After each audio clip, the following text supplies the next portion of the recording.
No one in my family had gone to university or had any intention to, so it was always a dream of mine.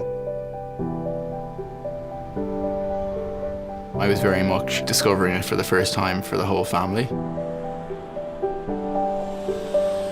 It was an amazing feeling.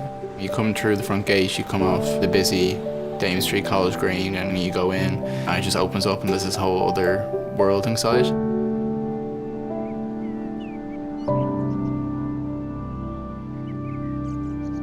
My parents used to say, if you do well and you work hard, you'll get to Trinity. So for me, it was kind of always the end goal. I applied to Harvard, I got accepted, and then a teacher at my school recommended Trinity because she told me there was an Indian scholarship.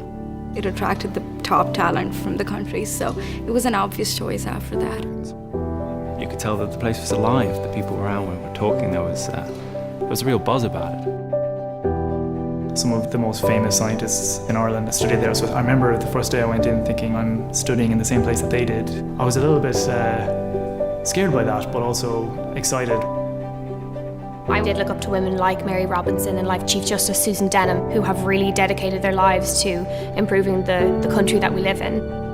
I'd grown up with, well, surrounded by books. So of course Wilde and Beckett as well. The history is important because when you walk in and actually see the campus, it's beautiful. We were one of the first universities to have international students. We were the first of the really ancient universities in the UK and Ireland to allow women to attend. So we've always had a really strong history in being kind of a little bit ahead of things in terms of social change and academic change.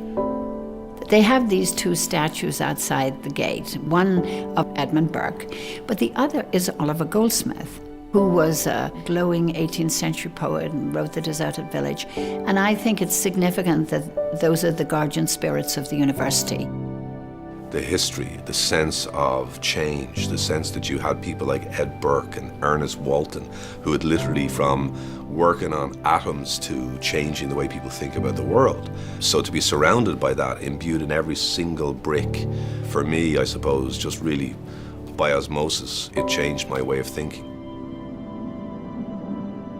We do have the big amphitheatres, you know, the big lecture halls, but what I particularly like with Trinity, you have small groups, small tutorial groups where you really get to know the other students, you're able to debate.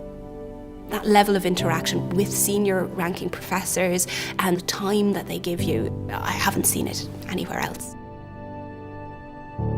The research that's ongoing in Trinity College Dublin is incredible. It's one of the things that keeps me here, and seeing those type of inspirational people and interacting with them and learning from them, that really changed my perspective, and I think if anything it made me a little bit more ambitious.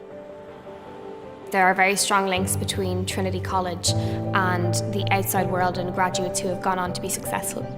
There's a sense right now that something special is happening in Dublin, and it's not just because Google and Facebook are coming here.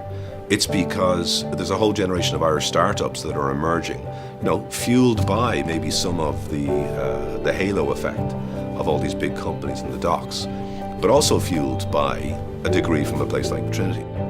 This is the Silicon Valley of Europe, and this really, really makes a difference to me because I know I have a whole lot of options to choose from once I graduate. We were lucky enough to live on campus, Botany Bay, House 18, which was just an unreal experience. This is my home away from home. Trinity have a great advantage because it's smack bang in the middle of the city.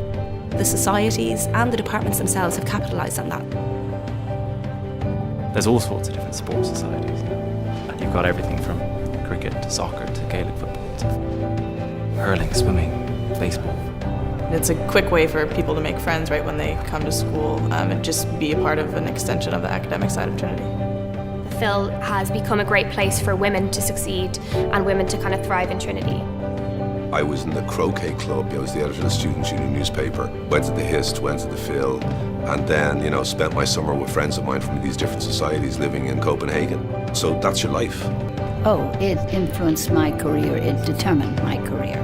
I knew people around me who came to college expecting to be economists or to be doctors or to be engineers, who've gone on to become something completely different because of something that happened to them on that campus in Trinity College. There's a sense that, as alumni, you could do anything really if you put your mind to it. If I was one of Trinity's published writers, what more could you want? One day being the first interplanetary scientist going off to study on Mars, I think that would be a dream come true.